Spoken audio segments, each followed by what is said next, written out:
Keraton Surakarta, Keraton Kasunanan, Keraton Yogyakarta, nggak ada bukti sejaman pun masih wujud peninggalan arkeologisnya, budayanya, dan orang-orangnya masih bisa kita lihat.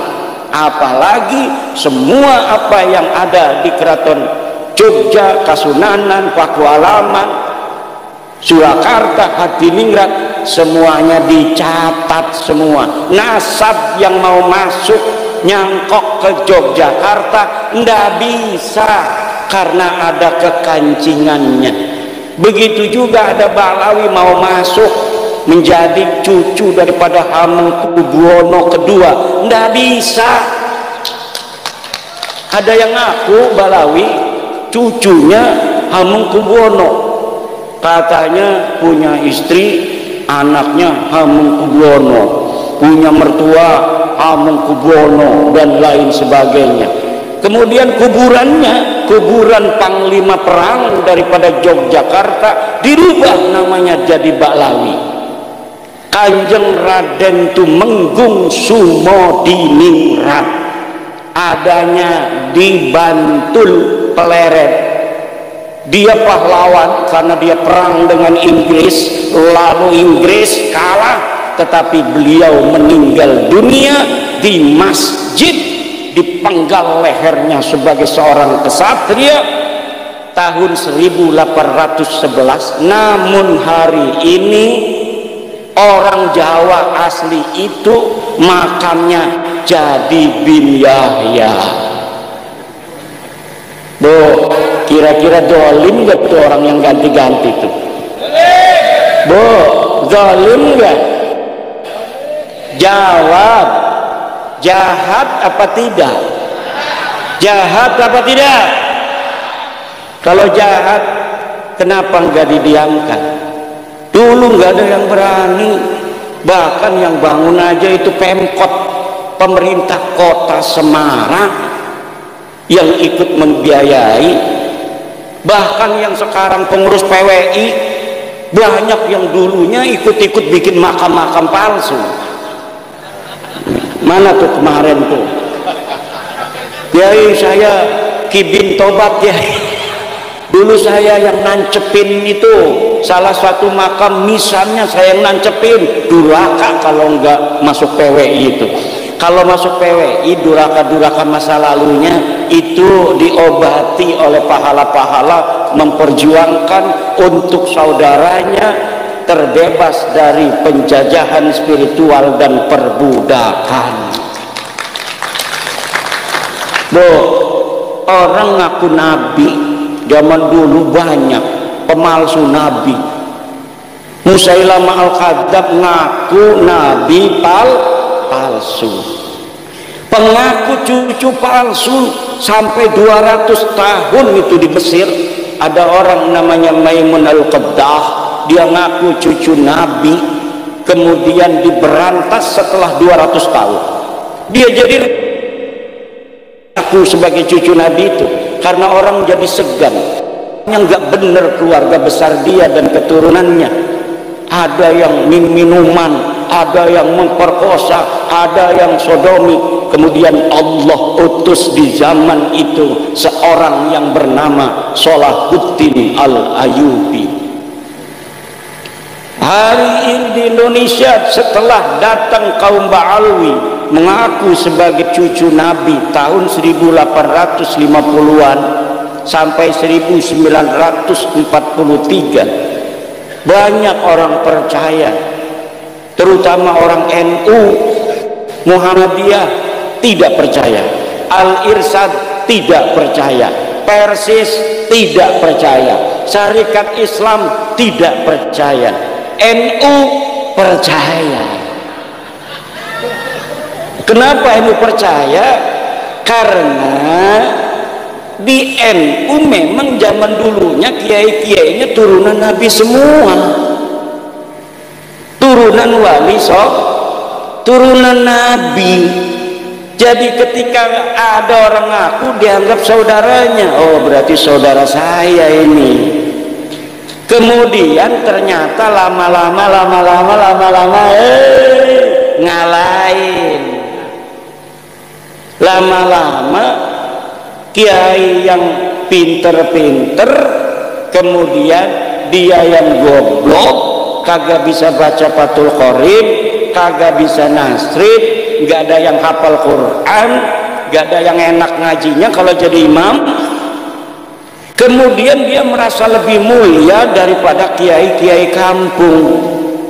Katanya satu Habib yang bodoh, walaupun suka maksiat, walaupun suka berzina, dia lebih mulia dari kiai 70 kiai. Na'udzubillah. Saya masih lihat dari Tulungagung seorang Ba'lawi itu kemarin di YouTube, dia bawa-bawa Ibnu Hajar.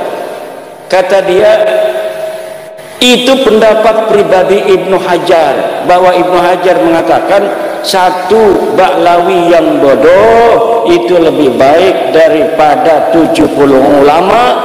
Karena apa? Karena kemuliaan Ba'lawi adalah zatnya, sedangkan kemuliaan ulama adalah aradnya, sifatnya. Zat dan sifat lebih mulia mana? Lebih mulia zat, betul. Zat dan sifat lebih mulia zat, karena zat la yataghayyar wala yartafi'u an syai'in. Zat kalau zatnya hilang ya syai'unnya itu tidak ada. Tetapi kalau arad, syai'un itu zat, aradnya sifatnya hilang, syai'unnya masih ada. Itu lebih mulia zat, betul. Tapi kamu bukan cucu Nabi. Masalahnya itu, kamu cuma ngaku-ngaku cucu Nabi. Kamu tidak mulia. Dalam darahku, dalam tubuhku mengalir darah Rasulullah. Tidak ada. Kamu sudah dijajal darahnya, diperiksa. Darahnya sudah diperiksa di laboratorium family 3DNA. Darah kamu darah G. Wong India, wong Kaukasus, Turki, itu kebanyakan itu. Bukan orang Arab. Cucu Nabi itu harus orang Arab. Darahnya cucu Nabi itu yang asli adalah darah Arab, karena Nabi orang Arab. Kalau Arab, kalau keturunan garis laki-laki lurus harus J1. Sedangkan Habib-Habib Ba'lawi ini ngakunya lurus ke Nabi garis laki, tapi darahnya diambil pas sudah terbukti, sudah selesai diperiksanya, hasilnya G semua. 180 orang yang sudah tes DNA, baik di Indonesia maupun yang di Yaman, semuanya gagal sebagai keturunan baginda Nabi besar Muhammad sallallahu alaihi wasallam. Itu secara tes DNA. Secara ilmu nasab, ilmu tarikh, ilmu sejarah, saya sudah meneliti penelitian daqiqan bahwa memang mereka sama sekali tidak ada kaitan dengan baginda Nabi besar Muhammad sallallahu alaihi wasallam. Man huwa badrun, man huwa syamsun, man huwa nurun fawqa nurin, man huwa iksiru wa ghali, man huwa misbahus suduri. Nabiyuna wa maulana Muhammad tidak ada kaitan sama sekali dengan Ba'lawi, tidak ada kaitan nasab apa-apa dengan Ba'lawi. Para habib-habib yang mengutus cucunya itu tidak ada, hanya mengaku saja. Lah kalau mengaku kita aja semua mengaku, siapa kek cucunya Jokowi kek, siapa aja bisa ngaku, betul apa tidak? Soekarno meninggal 1970, kita ngaku saya cucunya Soekarno, pantes. Wong Soekarno masih punya cucu, paling punya buyut, jangga paling kan. Orang yang ngaku cucunya Soekarno, anaknya Mega, Puan. Mbak Puan umurnya kayak Kiai Ansori. Jadi Kiai Ansori mengaku cucunya Soekarno wajar. Dari anak siapa Kiai Ansori?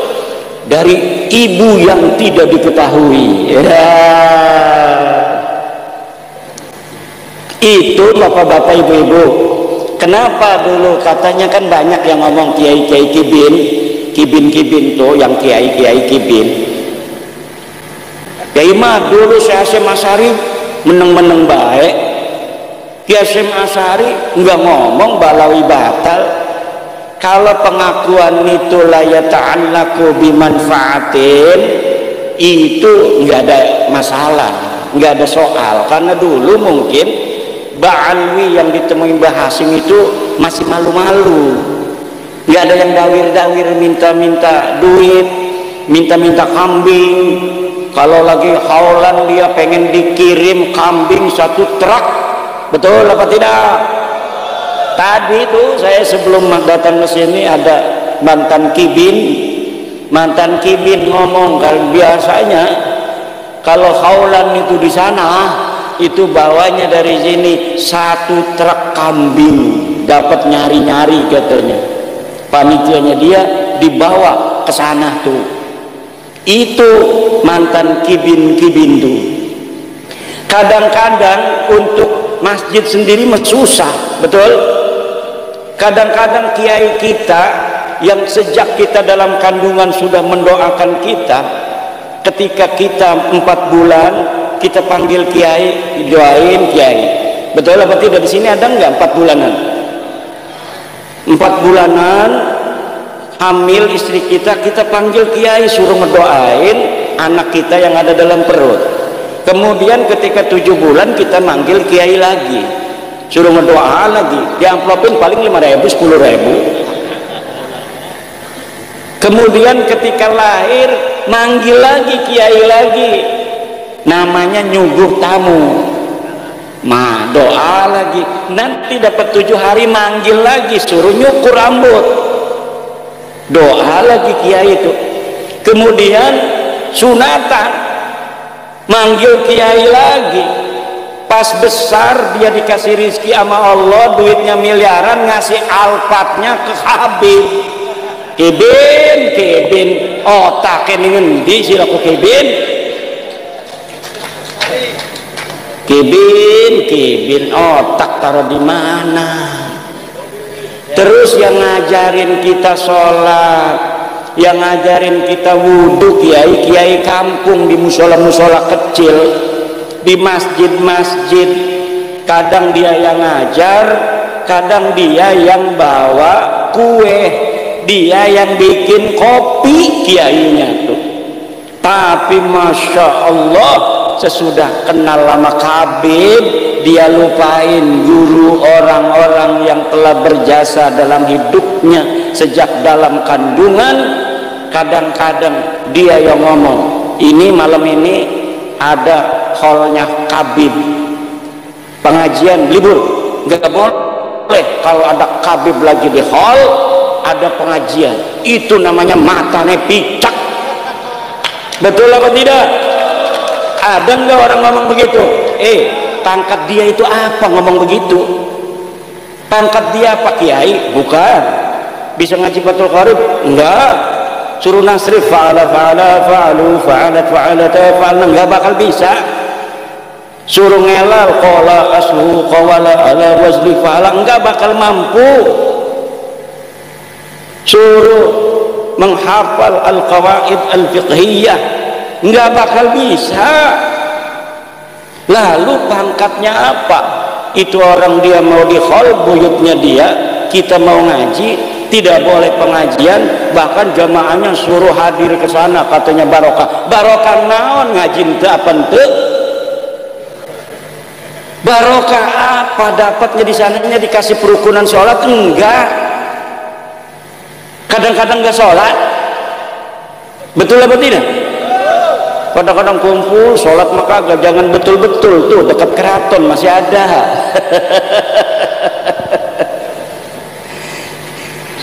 Bahkan kota kita banyak yang dipakai-pakai. Allah, haul Gresik, haul Solo, haul Malang. Lah emang pangkatnya apa dia? Coba yang di haul itu lihat sejarahnya waktu hidupnya. Ada nggak di kitab-kitab Mbah Hasyim yang semasa dengan dia disebutkan? Nggak ada. Banyaknya orang-orang Ba'lawi itu yang dianggap hebat-hebat setelah matinya. Udah 20 tahun mati baru dicatat itu. Kehebatannya semuanya tidak ada bisa dibuktikan oleh orang yang sezaman. Hafal hadis katanya 1 juta hadis, mana buktinya? Lu nggak ada, orang udah mati. Mungkin ada nggak kalau dia pakar hadis? Kitabnya mungkin, sanadnya dari siapa? Pernah nggak dia ketemu dengan musnidud dunya? Dari siapa saja dia mendapatkan riwayat hadis? Gurunya berapa ratus? Seorang pakar hadis ya gurunya harus ratusan. Nggak ada, hanya di tulisan-tulisan sekarang di internet ditinggi-tinggikan. Pada masa hidupnya bukan siapa-siapa. Makanya saya katakan satu Syekh Nawawi Tenara lebih mulia dari seluruh Ba'lawi yang hidup maupun yang sudah mati. Satu kiai Indonesia Syekh Nawawi Tenara lebih mulia dari seluruh habib di dunia, baik yang masih hidup maupun yang sudah wafat.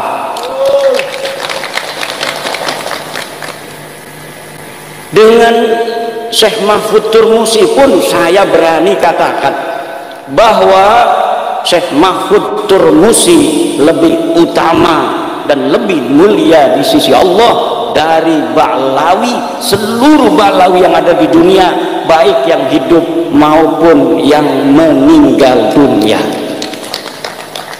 Bahkan peci hitamnya Syekh Nawawi itu lebih mulia dari seluruh sorban-sorban ban Vespanya Ba'lawi, baik yang masih hidup maupun yang sudah meninggal dunia. Sarungnya Syekh Nawawi Tenara, sarung yang murah itu yang melinting, lebih mulia dan lebih utama dari seluruh jubah sorban-sorbannya dan lapisan-lapisannya dari para kabid Ba'lawi itu. Saya berani kalau misalnya ada malaikat yang suka tugasnya itu menghitung, hisab, ayo dihisab, dia suka membanding-bandingkan. Makanya saya banding-bandingkan sekarang. Mereka itu sukanya membanding-bandingkan. Sayyidina Syekh Abdul Qadir Jilani dibandingin dengan Abdul Al-Haddad, dengan Faqih Muqaddam. Katanya Faqih Muqaddam lebih hebat daripada Syekh Abdul Qadir Al-Jilani. Kalau Syekh Abdul Qadir Al-Jilani dia terkenal di dunia, maka Faqih Muqaddam nanti dia akan lebih tinggi derajatnya di akhirat daripada Syekh Abdul Qadir Jilani. Dari mana dia tahu? Syekh Abdul Qadir Jilani katanya pangkatnya kalah nanti di akhiratnya oleh Faqih Muqaddam. Siapa Faqih Muqaddam? Apakah orang, apakah bukan? Faqih Muqaddam katanya imam. Saya teliti di kitab-kitab, katanya dia wafat 653 Hijriah. Kitab-kitab sudah banyak ditulis di Yaman yang nyebutin nama ulama-ulama Yaman, ulama-ulama Tarim disebutin. Saya cari nama Faqih Muqaddam Muhammad bin Ali itu tidak ada sama sekali. Pada tahun 653 orang bernama Faqih Muqaddam. Tapi kibin-kibin kan hadaratnya la hadrati Sayyidina wa Maulana Faqih Muqaddam, ya Faqih Muqaddam. Faqih Muqaddam dipanggil nggak ada kok. Saya bisa membuktikan dia tidak ada. Saya nggak bakal berani ngomong begini kalau saya tidak bisa membuktikan bahwa Faqih Muqaddam tidak ada pada masanya. Tidak ada. Lalu gimana tuh kiai itu bisa ada? Ya Sangkuriang tahu? Sangkuriang, Superman tahu? Batman, Gundala, nggak ada orangnya. Tapi kemudian anak-anak kita hafal. Coba idola kamu siapa? Superman, Batman, Gundala, Spiderman, Doraemon. Kalau dulu Sangkuriang, Kamandanu, Angling Dharma, tak kayak tadi Angling Dharma tuh, itu belum ditemukan bukti sezaman. Saya baca dalam sejarah Bojonegoro, kalau Bojonegoro di Banten, di Bojonegoro, bahwa para pakar-pakar Bojonegoro belum menemukan bukti sezaman betulkah dulu di Bojonegoro ini ada angling dharma. Tetapi itu adalah sebuah kekayaan kebudayaan daripada Bojonegoro. Sama seperti di daerah Jawa Barat dikenal dengan nama Sangkuriang, dikenal dengan nama di sana siapa lagi itu tokoh-tokoh yang diciptakan dalam versi kebudayaan untuk menjadi inspirasi bagi anak-anak muda pada zamannya. Itu banyak sekali diciptakan tokoh, dan tokoh-tokoh semacam itu lalu kemudian ada yang ngaku-ngaku keturunannya. Orangnya diciptakan, sekarang orang ada yang ngaku turunan Superman. Saya masih turunan Superman. Mengenai Arjuna, apakah betul Arjuna punya anak namanya Parikesit? Betul, dalam dunia kebudayaan pewayangan Parikesit mempunyai anak namanya Abimanyu. Abimanyu mempunyai anak namanya Yudhoyono. Saya tahu Yudhoyono, presiden dulu. Kemudian Yudhoyono punya anak namanya Grendoyono. Grendoyono nama Pramesti. Pramesti punya anak namanya Angling Dharma. Adanya di Kali Tidung. Itu legendanya. Perlu untuk bukti sezaman untuk diyakinkan bahwa betul angling dharma pernah ada di Kali Tidung. Fakih Muqaddam membutuhkan itu sudah 3 tahun dicari, nggak ketemu-ketemu. Ada yang dikirim dikasih duit ke Turki, ada yang dikasih duit ke Madinah, ada yang dikasih duit ke Irak, ada yang dikasih duit ke Yaman untuk mencari bukti bahwa Fakih Muqaddam pernah ada di masa lalu. Tidak ada yang mampu mendapatkannya dan tidak akan pernah ada. Kenapa? Karena saya sudah secara badihian jalian bahwa nasab Ba'lawi ini diakuinya baru di abad 9 Hijriah, 895 Hijriah. Di tahun 895 Hijriah ada seorang Ba'lawi namanya Ali As-Sakran nyatet bin-binnya dia. Katanya dia namanya Ali, punya abah namanya Abu Bakar. Abu Bakar punya abah namanya Abdurrahman. Abdurrahman ini orang bener nih, masih 3 nih orang bener nih. Nah, dari Abdurrahman ke atas ini dia nggak hafal. Tulis-tulis saja sampai nama cucu Nabi yang namanya Ahmad bin Isa yang ada di abad keempat Hijriah, 345 Hijriah. Memerlukan 13 nama ke situ, dikarang aja. Abdurrahman bin Muhammad bin Ali bin Alwi bin Faqih Ali bin Faqih Muqaddam bin Ali bin Muhammad Sahib Birbat bin Ali Qali Qosam bin Muhammad bin Alwi bin Muhammad bin Alwi bin Ubaid bin Ahmad bin Isa.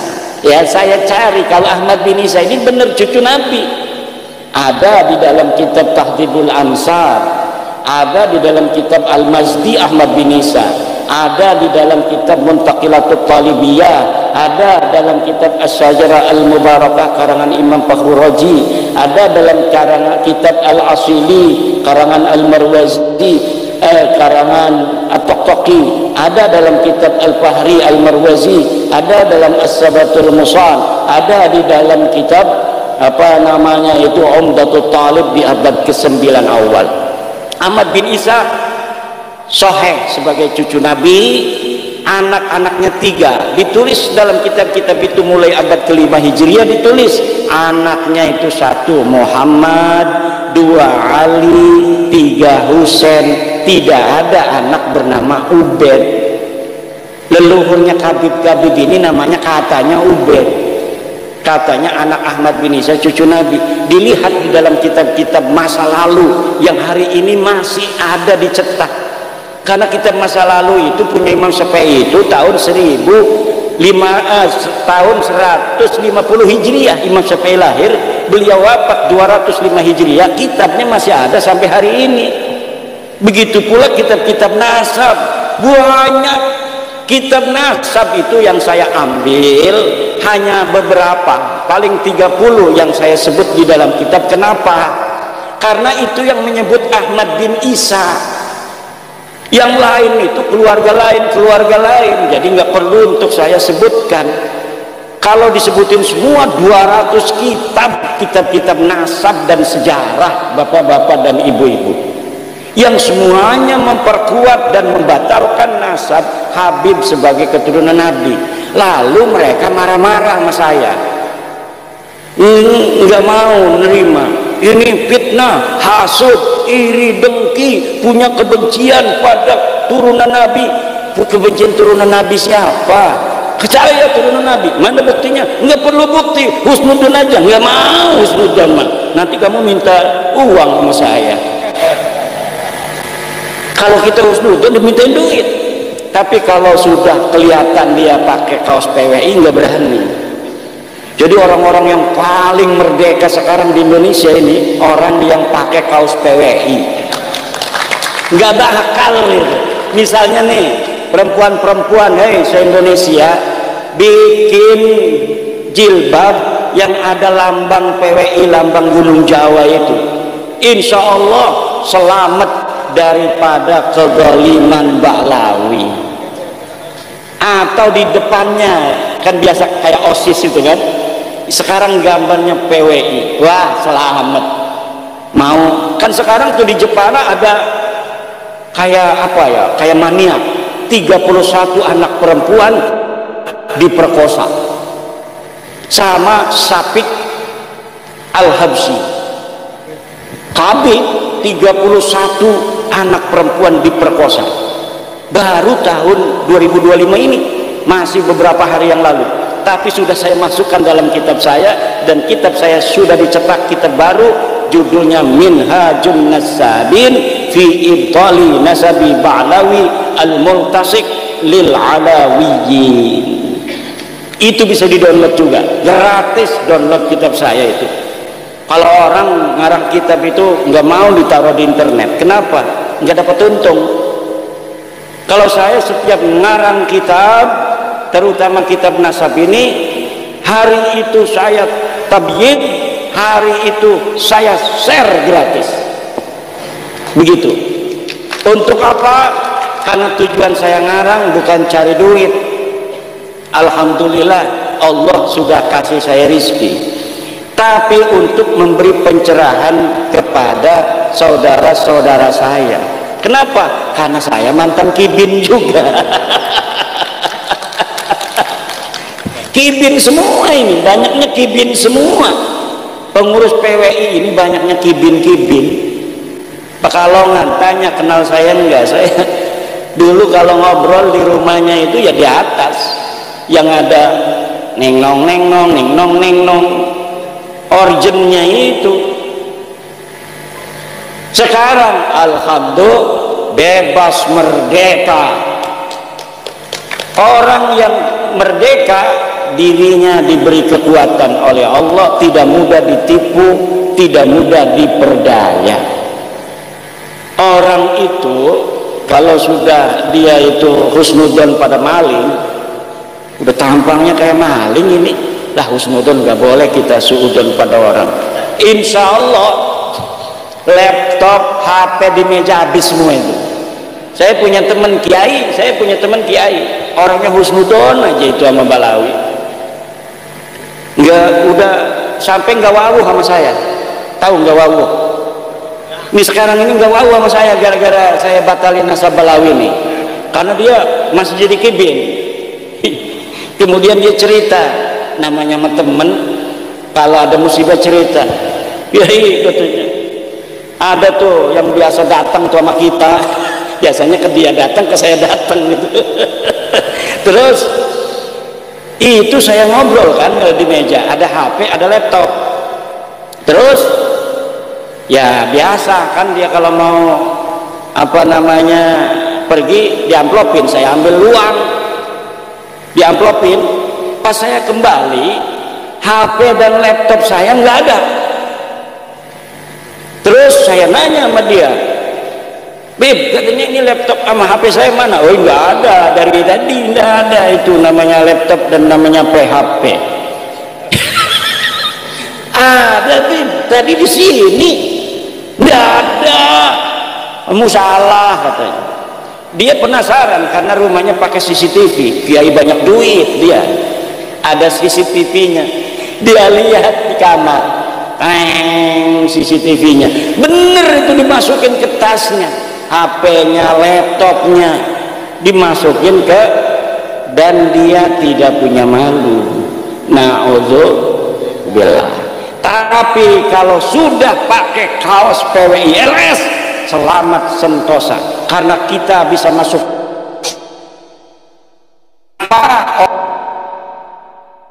ada amar ma'ruf nahi mungkar awamirillah wajtinabu nawahihi, masuk surga. Jangan mau ditakut-takutin. Kalau enggak cinta sama aneh, cinta sama keluarga Belawi, maka ente tidak akan masuk surga karena tidak akan dapat syafaat dari Injil aneh Nabi Muhammad. Sebenarnya dia juga nggak yakin itu dia cucunya Nabi Muhammad itu. Sekarang itu dia nggak yakin orang dia udah tes DNA, bukan kok. Tapi dah si Kibin ini aja yang masih yakin, orangnya aja udah nggak yakin. Kibinnya masih yakin. Kibin susah jadi Kibin itu. Kibin kapan tobatnya? Nah, kita doakan. Kita bukan kebencian, kita bukan kalau mereka yang ngaku-ngaku turunan Nabi itu tidak ada kaitan dengan kezaliman dari pengakuannya, biarin aja. Gak bakal ini ada ribut-ribut begini. Ada orang yang penasaran seperti saya bahwa dia bukan cucu Nabi. Gak mungkin kalau mereka semuanya baik-baik semua. Ngaku turunan Nabi misalnya, setiap punya uang ketemu orang dia kasih 100.000, ada ketemu lagi 100.000, ketemu lagi, itu mengangkat nama Nabi Muhammad.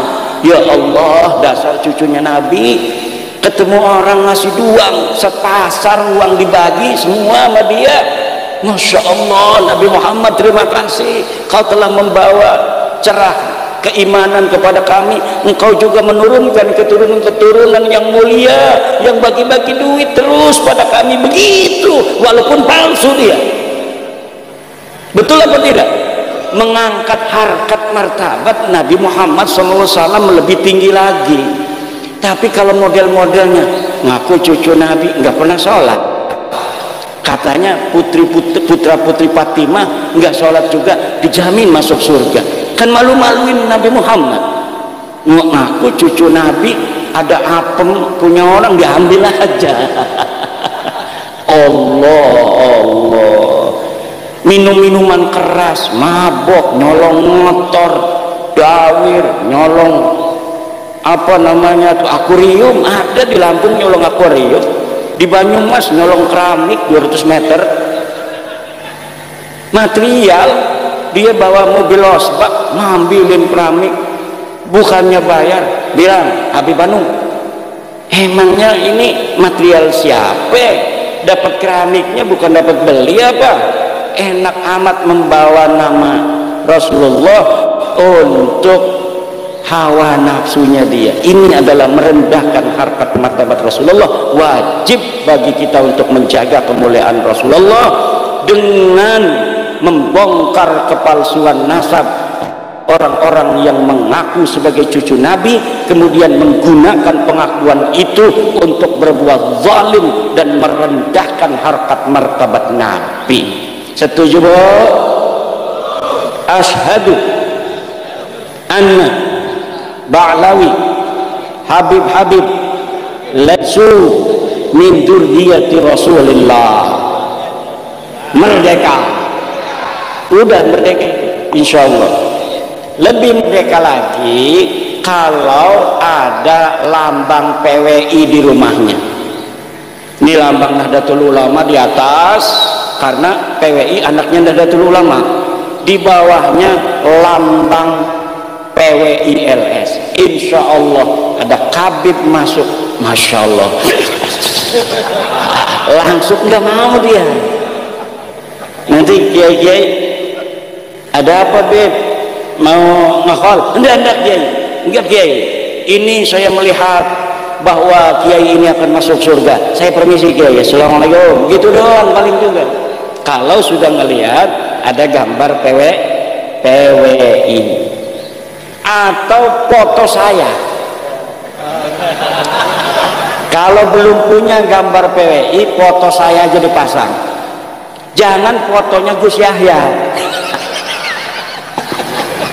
Nanti kalau fotonya Gus Yahya ada Habib masuk, ini husnudon ini husnudon nih, alhamdulillah nih. Kalau yang husnudon kan masih bisa dibohongi, ini husnudon.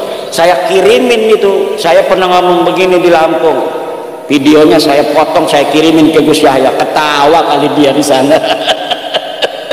Kalau yang ada foto saya, insya Allah nggak berani.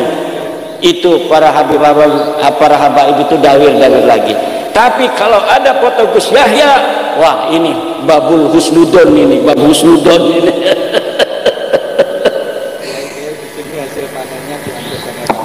Tuh ada katanya kiai-kiai hasil panennya diangkut Habib katanya. Lah apakah yang begitu itu pantas untuk membawa-bawa nama Rasul, Bu? Nggak pantas. Gak pantas bawa-bawa nama caci makinya luar biasa. Habis saya ini dibilang cecoro, dibilang dajjal, dibilang monyet, dibilang anjing. Habis semua, kebun binatang ke saya semua. Nggak tahu kalau yang dihadapin ini adalah putra wayah Nusantara. Ini saya mendapatkan ini, pusaka-pusaka ini banyak sekali dari orang-orang yang mempunyai mata yang lain selain mata kepalanya. Bahkan ketika capres, saya akan lihat-lihat Pak Jokowi. Pak Jokowi ini kayaknya mau ke Ganjar, kata saya. Saya dukung Ganjar kata saya. Kemudian datang itu utusan dari para penunggu gunung-gunung sepulau Jawa. Kata dia, saya kan orangnya husnudon aja begitu mah. Kiai kenapa bukan pilih Pak Prabowo? Kenapa? Sudah ditanda tangan oleh penunggu gunung sepulau Jawa bahwa yang akan jadi presiden Prabowo. Kata orang itu. Terus tapi para penunggu gunung-gunung sejawa sedang cinta sama Kiai Imad. Kalau Kiai Imad nggak berubah, maka tanda tangannya yang akan diberubah, yang didukung Kiai Imad yang akan menang. Sampai begitu. Kata saya, ada syaratnya nggak? Ada syaratnya. Syaratnya 3. 1 ini, 2 ini, 3 ini. Kalau ini tidak, maka yang jadi presiden Prabowo. Ya kita ini kan orang pekih itu berdasar hadasiyah. Hadas itu berdasarkan dalil aja, mana buktinya. Tetapi pada waktu itu saya ngikutin aja, syaratnya saya penuhi. Yang 2, yang 1 tidak bisa dipenuhi oleh teman saya, akhirnya ia tidak bisa dirubah. Prabowo tetap jadi presiden, harus kita dukung sampai 5 tahun, karena Bapak Prabowo yang dipilih oleh para penjaga Nusantara. Wah ini halu nih Kiai Imad. Ya ini malah lagi cerita halu dulu, karena apa, cerita-cerita dalil-dalil kan udah selesai. Balawi udah pik, bukan cucu Nabi, dia nggak bisa lagi bawa dalil, nggak bisa dia. Udah ditantang-tantangin tuh sama orang-orang, berani nggak debat dengan Kiai Imad? Melempem baik. Yang suruh di depan itu orang-orang kayak Kor itu yang macam-macam. Kalau ada acara begini bikin kerusuhan, paling begitu doang, lama-lama ditangkap polisi juga tuh orang begitu. Lama-lama ditangkap polisi. Kenapa? Karena dia mengganggu acara orang lain. Pengajian itu dilindungi undang-undang, dia ganggu. Kalau polisi kesel itu bisa ditangkap itu Pak Kori itu. Orang lagi ngaji Gus Abbas kemarin disuruh pulang, dilempar-lemparin. Itu kalau polisi sudah kesel orang-orang begitu, ditangkepin karena sudah melanggar undang-undang Indonesia. Ibu bapak hadirin ma'asyiral muslimin rahimakumullah, itu intinya Bu ya. Ibu ini keturunan ke atas orang mulia-mulia Bu. Jangan rendah diri kepada orang-orang begituan. Mereka bukan siapa-siapa. Mereka tidak lebih mulia daripada kudungnya ibu-ibu. PWILS punya kaos yang keringetan itu lebih mulia dari seluruh jubahnya para Ba'lawi. Lebih mulia orang-orang Nusantara, orangnya jujur, sopan santun, nggak enakan sama orang. Orang-orang begitu itu berpahala. Kiai tadi, Kiai itu, Kiai Ibrahim ini biasanya kalau bukan acara begini mimpin tahlilnya panjang. Saya tahu kenapa Kiai kita itu begitu nggak enakan. Ini lagi acaranya banyakan orang, udahlah yang cepat aja supaya kebagian waktunya, supaya nih dari Banten tamu kita ngomongnya banyak. Saya berharap baca zikirnya banyak supaya saya ngomongnya sebentar.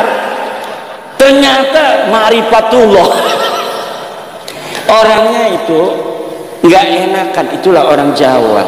Orang Jawa itu nggak enakan. Aslinya orang Jawa itu nggak biasa nyaci orang. Kita ini sekarang ini ngomong-ngomong kejelekan begini karena harus dilawan. Cangkem elek ya dibalas cangkem elek. Kalau cangkem elek dibalasnya husnudon, habis kita. Makam-makam sudah diganti semua, wali-wali kita sudah kalah semua. Gresik itu kan Sunan Giri, Sunan Gresik, Sunan siapa lagi tuh di Giri banyak. Sekarang yang besar itu Ba'lawi. Kapan datangnya dia? Tahun 1900. Ngapain aja dulu? Ya ngajar ngaji. Lah ngajar ngaji mak kiai juga semua ngajar ngaji. Lah ngajar ngaji doang. Perang kagak? Kagak. Mati ini medan perang kagak? Kagak. Lalu hebatnya apa? Ya hebatnya dibesar-besarin. Nih Ki Ageng Purwo juga bisa aja kita bikin YouTube, 20 YouTube Ki Ageng Purwo Waliullah. Kalau malam Jumat ada jam 8 itu ada di Bojonegoro. Tapi kalau jam 12 itu sudah ada di Arash. Allah. Itu 2 tahun aja begitu. Udah orang percaya. Pekalongan bikin YouTube-nya banyak, karomah para wali, lihat itu banyak tuh. Dia bisa jalan di air, udah 4 tahun jalan di air. Ada ulama-ulama jin datang segala macem, banyak bikin YouTube, bikin konten kreator, keramat-keramat supaya dianggap rajanya para wali. Kenapa sih Allah kok yang bohong-bohong begitu tapi dibiarkan aja? Ya begitulah cara kerjanya Allah Subhanahu wa Ta'ala untuk melihat mana sih hati-hati yang begitu waspada, mana yang mudah dibohongi. Maimun Al-Qaddah itu 200 tahun ngaku cucu Nabi, baru ketahuannya setelah 200 tahun. Mulia dia, semakin ngaku cucu Nabi semakin bohong semakin mulia. Anaknya jadi raja lagi, cucunya jadi raja lagi, buyutnya jadi raja lagi selama 200 tahun. Tapi kebohongan tetap kebohongan. Ulama bangkit di bawah pimpinan Salahuddin Al-Ayyubi. Dulu Salahuddin Al-Ayyubi ini hanya seorang panglima perang dari Imaduddin Zangki. Jangan sembarangan, ini pimpinannya namanya Imaduddin Zangki punya anak namanya Nuruddin Zanki, tapi belum berhasil pada saat siapa? Salahuddin Al-Ayyubi yang memimpin. Saya namanya Imaduddin, adik saya Nuruddin meninggal dunia. Nisan saya Salahuddin, lengkap semua itu ada. Kalau Ansori ini nggak pakai din, kalau pakai din Ansoriuddin. Karena kalau orang Banten itu yang nama din itu banyak sekali. Kenapa? Daerah Jawa banyak din tapi tidak sebanyak di Banten. Kenapa? Karena dari zaman dulu sultan-sultannya pakai din semua. Hasanuddin, ini sultan pertama. Sultan kedua nggak ada dinnya. Sultan ketiga Nasruddin. Kemudian Sultan Aliuddin, Sultan Rafiuddin, dan lain sebagainya. Banyak juga yang pakainya Zainal Arifin, Sultan Zainal Asikin. Ada yang pakai Muhyiddin, pakai din juga tuh, Sultan Muhyiddin. Terakhir Sultan Sofiyuddin. Nah, itu ciri-ciri nama-nama khas Banten. Nah, ini ibu bapak, kita harus menjaga sejarah ini. Tanah ini tanah pusaka. Dulu leluhur kita menjaganya luar biasa dengan darah dan air mata. Tidak boleh hasil kerja keras daripada leluhur kita kemudian dihapuskan begitu saja sejarahnya dengan disisipkan sejarah-sejarah palsu untuk kemudian dikuasai. Nih, kalau di Ngelumber apa namanya?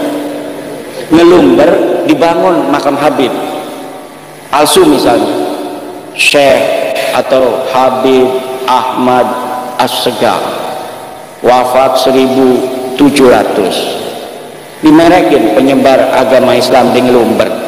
Walaupun hanya sederhana begitu, lama-lama kiai-kiai kita yang dulu ngaji di Mbah Hasim, ngaji di Mbah Khalil, hilang semua peran-perannya, bahwa ini yang betul-betul menyebarkan Islam. Nanti lama-lama ada anak KKN di IAIN, orang Ngelumber kuliah di IAIN, coba kamu ada makam keramat apa di desa kamu, tulis skripsi di situ. Wah, ini yang lain kan kiai-kiai kita makamnya nggak mau digede-gedein, di keramat-keramat, itu biasa-biasa aja. Akhirnya dia taunya yang palsu ini. Sejarah masuknya Islam di Ngelumber oleh Habib Ahmad As-Segaf tahun 1700, padahal bohong. Itu yang akan terjadi. Kenapa? Cara untuk menghancurkan bangsa dan menguasainya, pertama rubah sejarahnya, lalu hapus sejarah dan hubungan mereka dengan leluhurnya. Seakan-akan mereka hanya tahu mereka orang-orang budak, orang-orang awam yang mudah untuk ditundukkan. Satu generasi itu semua bangsawan-bangsawannya akan menjadi kambing. Generasi ketiganya sudah akan menjadi bebek. Itu orang Eropa yang nulis begitu. Jadi para politisi Eropa itu cara dulu menjajah bangsa Indonesia, Malaysia, terus di Yaman, segala macam itu caranya dia kuasai secara ekonomi, kekuatan militer, agar dia selamat menjajah di situ ratusan tahun. Sedikit demi sedikit bangsawannya ditundukkan dengan sejarah palsu. Nah, kemudian diciptakan sejarah ini, disiapkan. Ketika masih hidup ini bangsawan pertama, pastikan dia akan melawan. Ini diumpetin dulu bukunya. Kalau sudah mati semua satu generasi kedua anaknya ini dikasih sejarah ini. Ini dulu, ini kan ditulis ketika ayah kamu hidup. Ketika ayah kamu hidup, ayah kamu kan nggak ngomong apa-apa. Setuju berarti dengan kitab ini, padahal ayahnya itu nggak tahu kitab itu. Kayak sekarang Mbah Hasim dibawa terus kan. Dulu Mbah Hasim diam saja dengan Balawi, nggak ada Mbah Hasim ngomong bahwa Balawi bukan cucu Nabi. Padahal memang nggak ada urusannya Mbah Hasim dengan nasab Balawi itu, karena dulu nggak ada yang ngaku-ngaku kami cucu Nabi di dalam tubuh kami ada darah Rasulullah. Zaman Mbah Hasim nggak ada yang begitu, semuanya cium tangan sama Mbah Hasim, semuanya di kakinya Mbah Hasim semua itu para habaib. Sekarang aja kiai-kiai kita nyium kakinya habaib. Dulu mereka yang nyium kakinya Mbah Hasim, dulu mereka yang nyium kakinya Mbah Khalil Bangkalan, dulu mereka yang ngemis-ngemis kepada Syekh Nawawi Tenara. Saya punya suratnya Utsman bin Yahya ngemis-ngemis pada Syekh Nawawi Tenara, ngemis-ngemis pengen diberikan sebuah tanda tangan oleh Syekh Nawawi Tenara agar kitabnya bisa dicetak di Mekah Al-Mukarramah. Syekh Nawawi tidak mau. Kenapa? Nggak bermutu kitabnya. Kitabnya tidak bermutu. Nggak bisa kitab model begini dicetak di Mekah Al-Mukarramah. Nggak level punya kamu itu Utsman bin Yahya. Begitu. Lah kita lebih mulia dari kamu. Nyata sudah. Makanya kita orang Jawa yang lebih mulia ini jangan mau jadi anak buahnya orang hina dina kayak mereka. Mereka orang hina dina, kita orang mulia. Masa orang mulia jadi anak buahnya orang hina dina.